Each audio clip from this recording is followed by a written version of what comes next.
All right, I think we're recording. Okay, make your way to current unit lesson 11. There are only two bubbles. It is the wrap up thing for the unit. If you were in the meeting again, you probably need to re-add. I got you.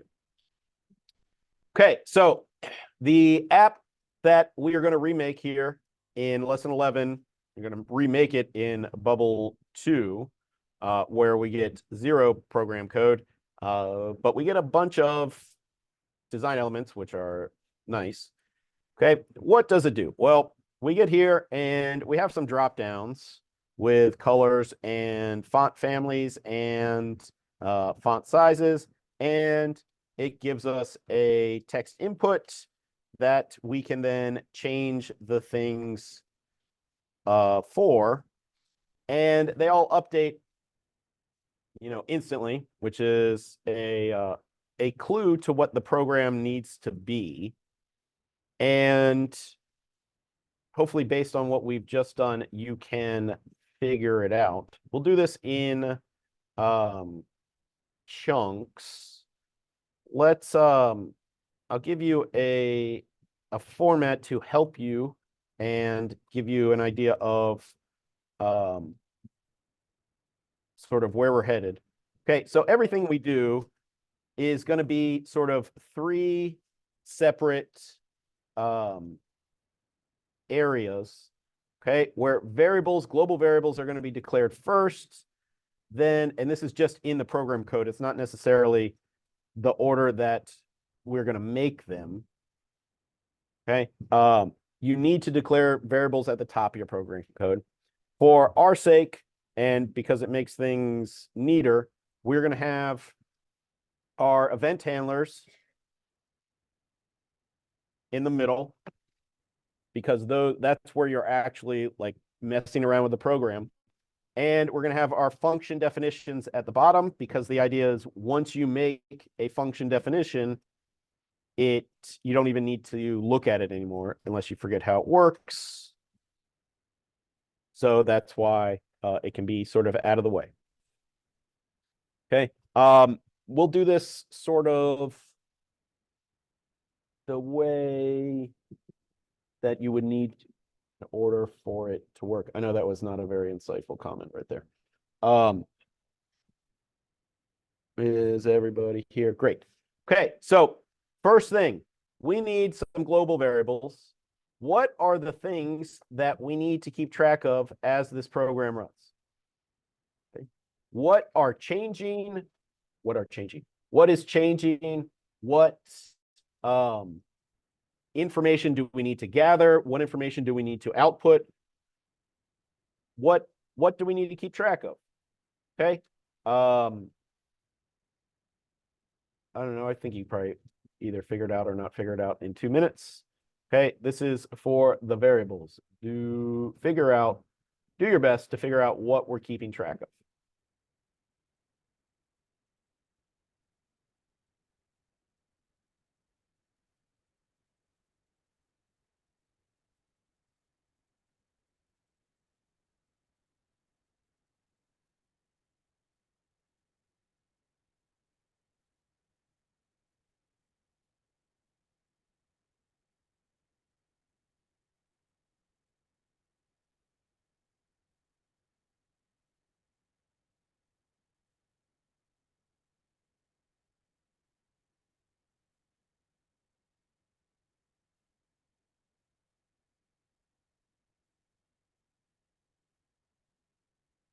Are we going to be able to finish this? Oh, wait. Yeah, we are.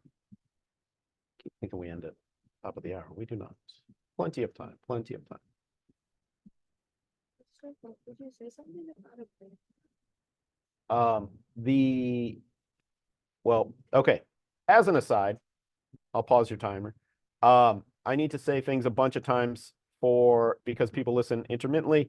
Not you, but I'm just the project that we have coming up, there is a planning guide, and that's not for today. The extent to which you need to do it, the stuff on there, we will talk about later. There may be some sort of adapted work, but for now, there's no planning guide for this, if that's what your question is. I usually answer other questions.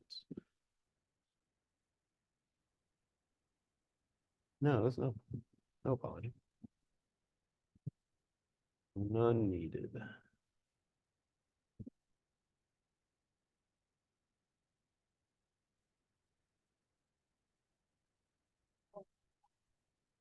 Oh yeah, thank you. That was feeling like a long time. All right, well, let's keep going. Okay, so what are the things that we need to keep track of? We need to keep track of all of the inputs. Okay, we obviously need one for the user's text. What's a good name for it? Well, could be input text, user input, text input, something like that.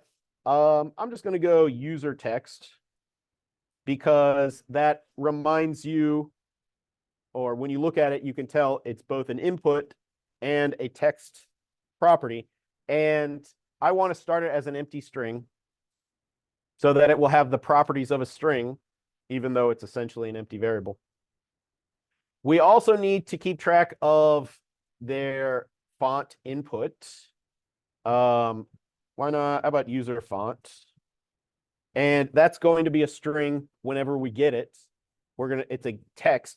And even though the text is a dropdown and we are providing the options for the user, it's still a string. It's still a text input. So we're going to give it the properties of a string. And we need user color. Thank you. User font. Okay, user color is also a string that we need to keep track of. It's going to be a text input. Then we also need one for font size. All right. User font size. User size is weird. And I don't want to give this 0 because font size, you need to initialize variables with something that it could still not break the program if it gets called before it's changed. And if we set it to 0 and somewhere we said set font size to set the text font size to user font size and it was set to 0, it could break it. So there's a couple options. One is initialize it with wherever it is on the slider. Because, all right, so sliders have a few different properties. Sliders have their range. In this case, the range is from 10 to 30. And even though you can't see it, it's happening. As you slide things back and forth, it's setting it to something else. It also has the, It also has the, where was I? Over here. It also has the step size. Okay, so that's important. And it also has the starting value. These value, min, max, and step are only for sliders. There's a neat way to make a sort of label or text output that follows the slider as it moves, or like says what the actual value is.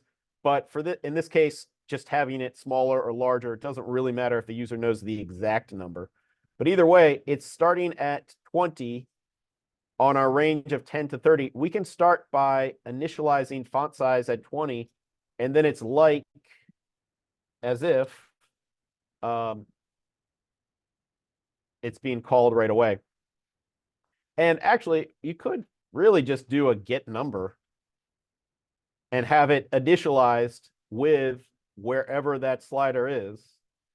It's probably called size, font size. What is it called? Font size. Is it really? That is a bad name for a design element. Font size input. What's that? I think a better name would include the word slider. Just so that when you're looking from your list of all elements, you can be like, I want the one that's called something slider. It's not terrible. So you could just have it start out being initialized wherever this is. That solves the problem. That way you could, in one step, change the starting value to something and it would still work. Yeah, let's go ahead and do that. Since the slider exists, we can start the user font size by getting a number.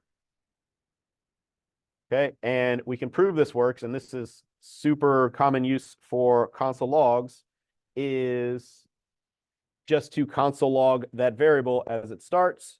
So on run, we are getting the font size from that, or getting the number of the font size and assigning it. And then, well, I just put it here to prove that it knows what's going on, and it works. And there's one other thing we need to keep track of, and that is the output, the text output. Okay. And that is, let's give it a good name, like output text. And that's going to be a string also. Okie dokie. So we need an event handler for everything the user can do. Let's start by doing the main one, I think. The main one is on event when quote input does a thing. Okay, when quote input does a thing, and I'm going to make you figure out which event it actually needs to do.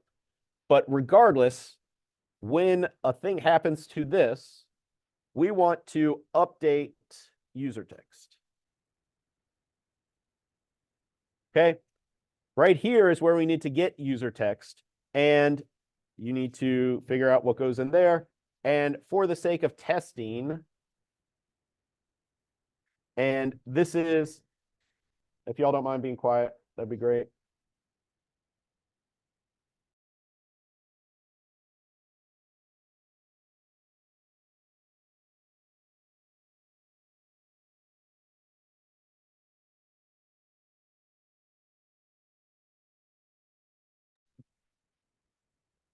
Okay, so when the quote input does a thing you need to figure out, we want to get the user's text, and this is there just to make sure that you figure out the right one of this, the right event.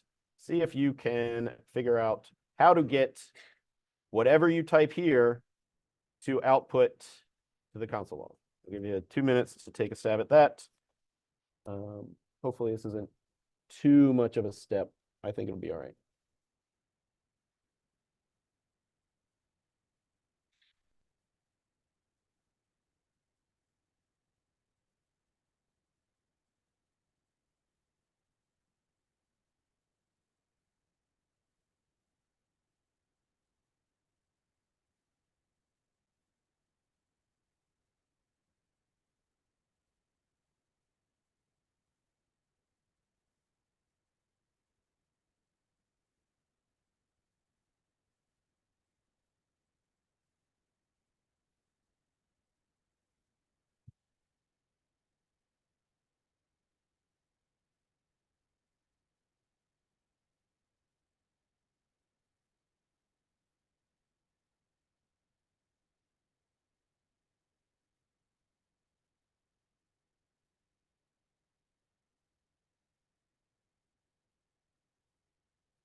All right, so first thing we need to do is figure out a way to get the user's text.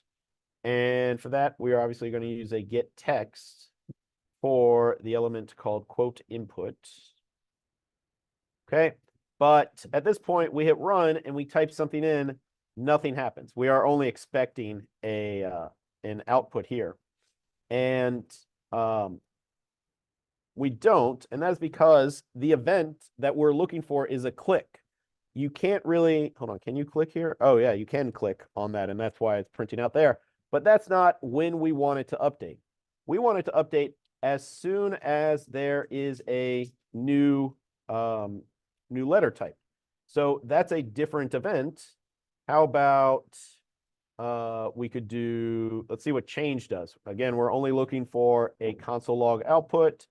Does change work? Okay, I'm typing, but I click off. Okay, so change. Oh wait, it does work. Weird. When does it occur? Okay, I typed, nothing happened.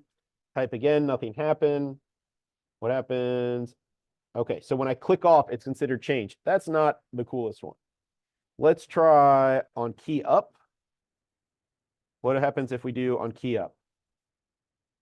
Okay, so on key up works. Let's see on does key down work?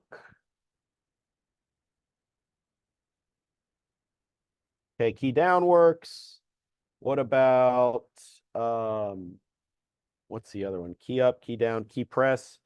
Key down and key press are a little different. They kind of are a different order. Let's see what input does.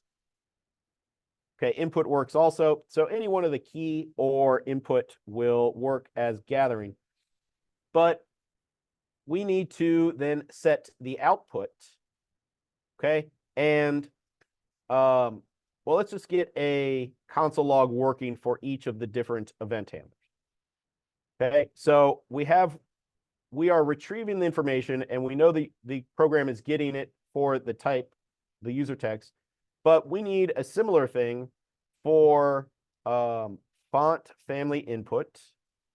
Okay, for this one, and I do think this is going to work all right. Font, user font is what I called it. Hopefully you called it something. User font needs to do something, and then I want to console log user font. Okay, so figure out what needs to go here and which event will get the font to print out. Okay, go.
All right, we are actually going to speed this up a little bit to make sure we get to the end. Okay, so what do we need? Well, this is another text input, so we need to get text. And this case, we were getting the text from font family. Well, it's the same thing as there, font family input.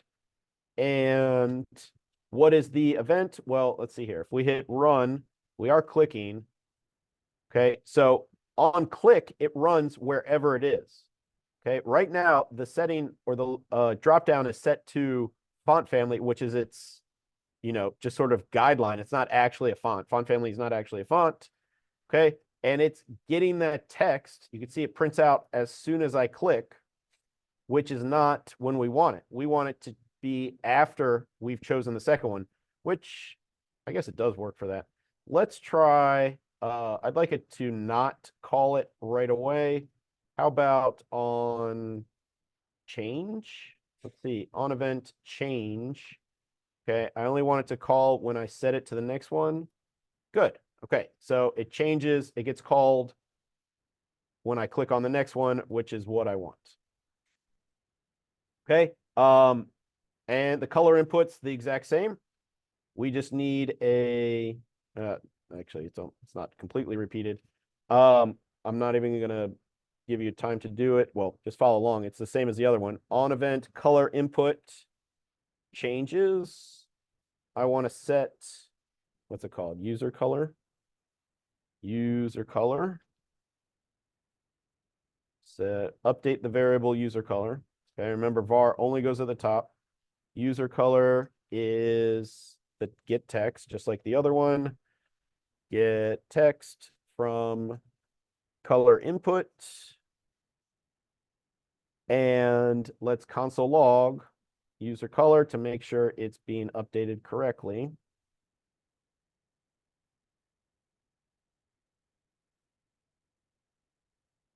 And we run, we click on color. It doesn't get called until I click.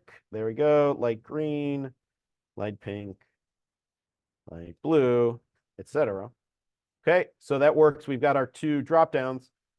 Okay, the last one, the last event handler we need is the slider. So on event, font size input, it does a thing. We want to update font size. Is that what it's called? User font size is going to do a thing or needs to be retrieved somehow. And then we want to console log user font size. Okay. And to prove it. And at this point, 1 minute should be enough to work through the possible scenarios.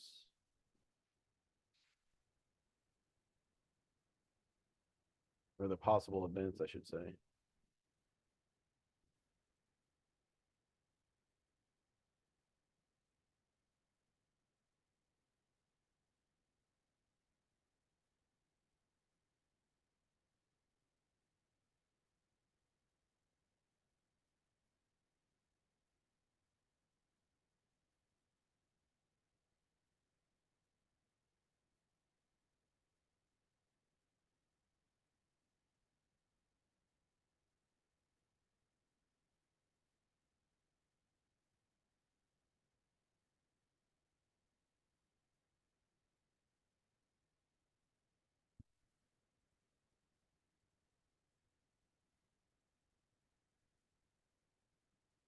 All right.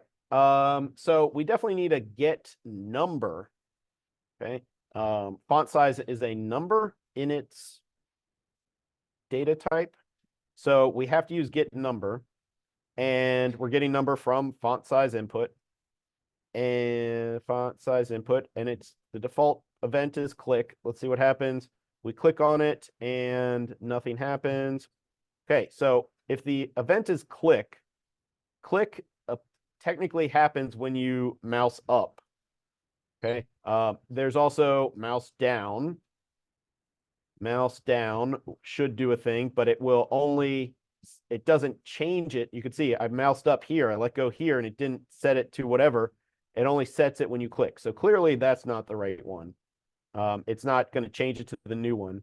Mouse up should work. Okay, you slide it around, you let go, and it prints. Okay, so that's, we are using this console log both as a way to make sure it's getting the right information, but also as a way to check the correct event. Let's try on input.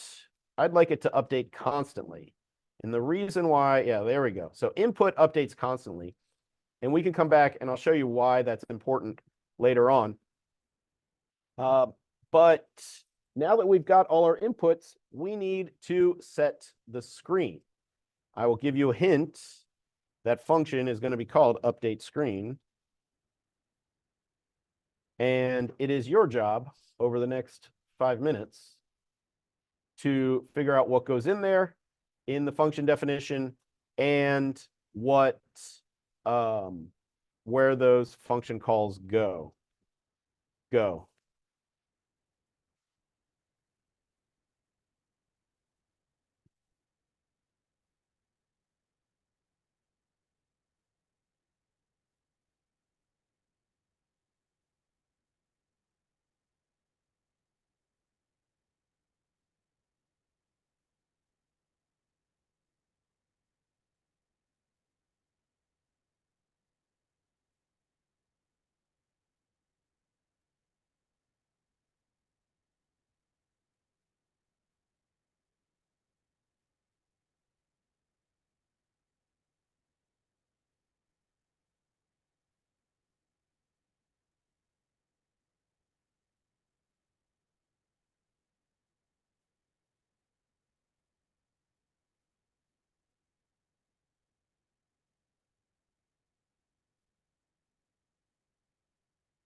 Here.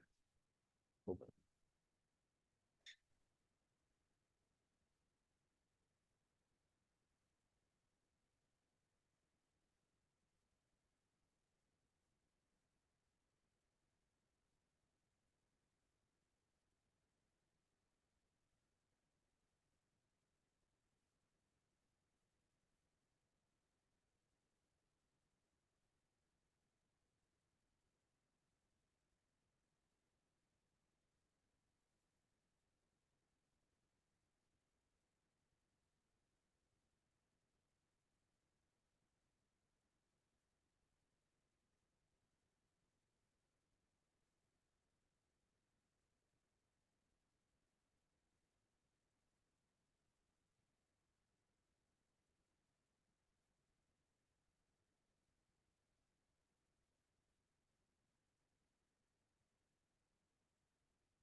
Um,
okay, so let me get this going.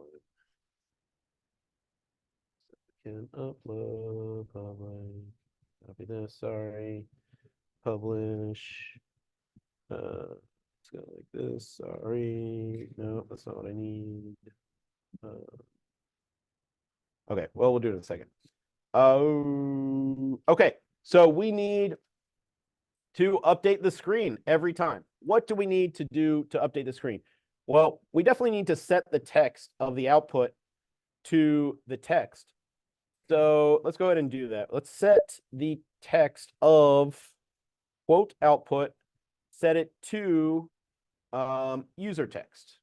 Okay, because user text is going to be what actually gets set out there, and not in quotes, super important. Okay. And we want to call update, let's just for the sake of making sure things work, let's call it just here for now. And you can get rid of the console logs if you want. I don't know, it's pretty, looks pretty clean the way it is. Your call on that. They don't really do anything technically. Okay, so we hit run and we should have something show up. We do. and it shows up every keystroke, which is what we're looking for. Okay, we want font family. We also want to set the property. Okay, well, what's the better way to explain this? We also want to set the property of set property of output, quote output to user font. Okay, so we want quote output font family to be set to whichever font was gotten by the user font thing. And we're also going to call update screen there. Oh, shoot. We are going to run out of time. I forgot about the conditional. Dang it. Should have gone faster. So now we hit run. We type something in. It's good. It works. We change the font and it shouldn't work. Does it work afterwards? Well, yeah, you would think that, and I thought a second ago, the order would matter, but it doesn't really matter. Usually you would want to update font family before the text, but we aren't changing the text when we're changing the font. So the order doesn't technically matter. And then the last two, I think we'll be able to get it done if I fly through these. The other, we definitely want update screen no matter what. So all of them get update screen, and we just need to do the other set properties. We want to set the quote output font. Oh no, wait, background color. Color does background color. Set its background color to user color. Yeah. User color. Not in quotes. All these are variables over here. And we want one for font size. Font size, set it to, what's it called? User font size.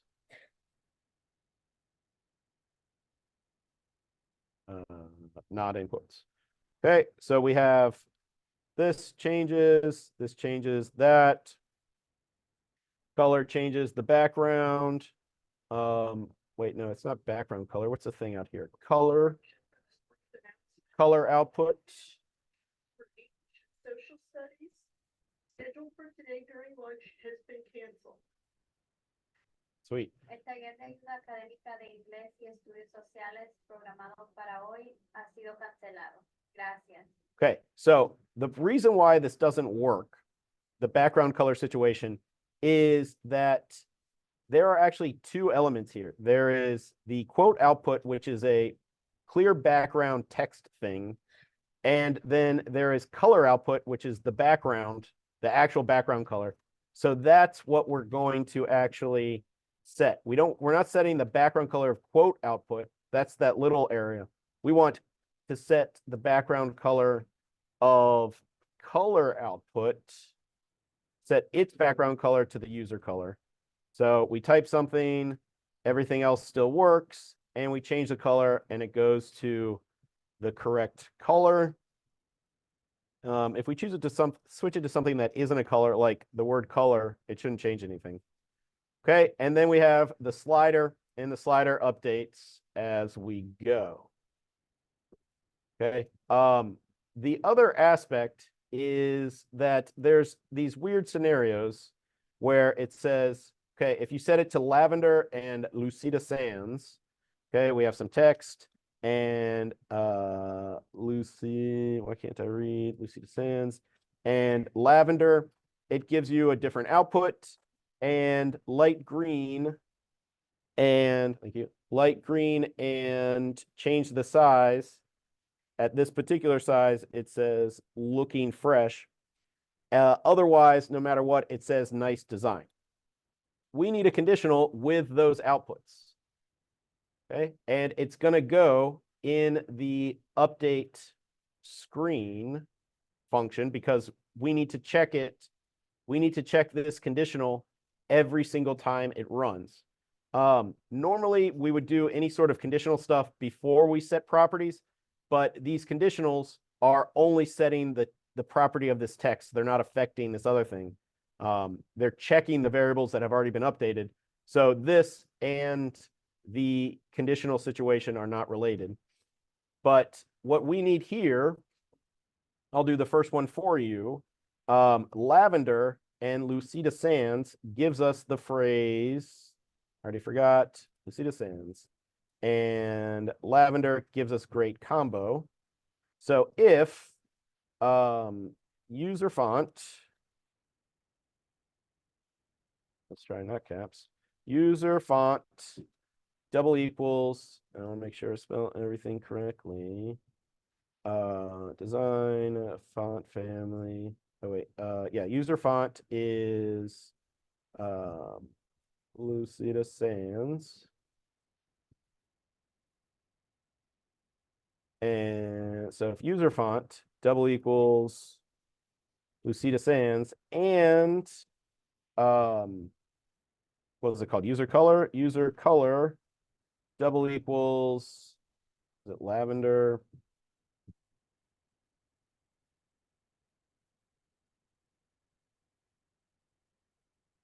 Then if user color, what's wrong with this one? User color double equals. Oh yeah, good call. These are strings. Thank you. That actually was not what I would have figured out immediately. Okay, so go, oh, why is the end not go like that? Okay, if those two, if user color is lavender and user font is Lucida Sans, we're going to set the text to set the text of feedback output to great combo. And then there are two other ones. Combo. There was the else, which is no matter what, we want it, if it's anything other than our weird combinations, we want to say nice design. Maybe period, because it's not that exciting. And then there's one other conditional. Go ahead and take a stab at it in the next 45 seconds before the bell rings. It's going to be something like it's a and situation where we're checking two different things. I'll just do it with you. Okay, if user color is light green and font size is 24, if user color in quotes is light green and font size, is that what it's called? Or user font size is 24. Have it say looking fresh, and I think that's it. Have a great weekend. I'm finishing the recording. It'll be up shortly. Okay, so we have, if we have some text, we can change the font family to one thing, change it to something else. Lucida Sans and lavender should change this text output here. It does, and light green and 24 should change it to looking fresh. Okay, so we've got updating variables, different events, and did I even change? Where did I use output text?